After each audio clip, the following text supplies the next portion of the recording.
So, number 7 on our top 10 list is making yourself irreplaceable in your business. Now, I know I say that as a statement as if it should be something you should do, but I warn you not to do it. It's something that most small business owners are completely guilty of, so you're not alone.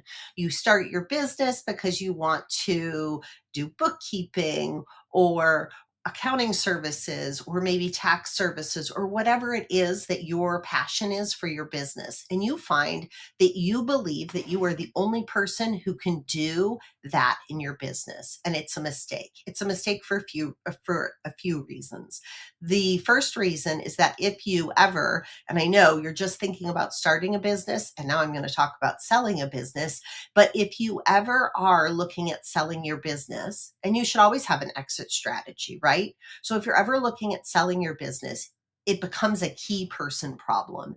And if you have a key person problem where there is one person who the whole business runs around and it's you, then it does not make you a very appealing business to purchase because they're purchasing it from you and you will be going away, meaning the business could possibly fall apart.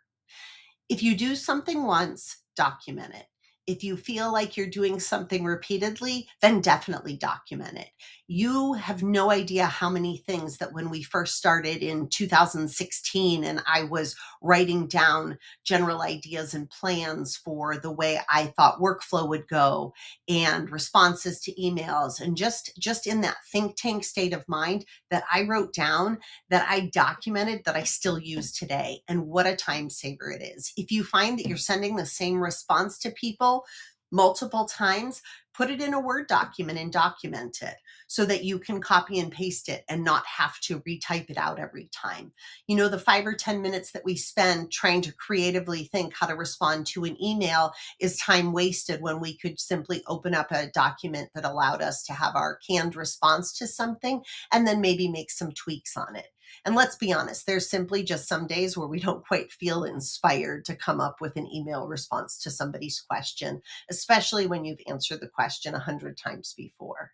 So, the other way that you can remove yourself besides documentation from that key man problem so that your business truly can grow and truly can take on a life of its own, and that is the goal, is your business to be able to survive, maybe not long term without you. You know, I talked to a friend of mine not too long ago who is also an entrepreneur, although he is not in the financial services realm.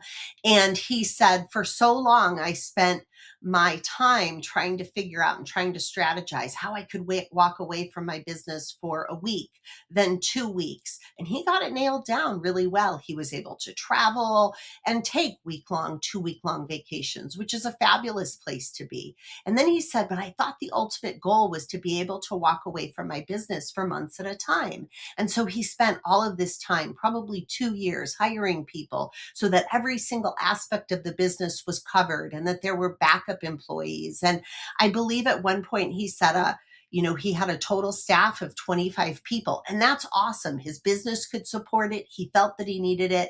He felt that it helped his business to move forward. And he and his wife had planned a 3 month long vacation.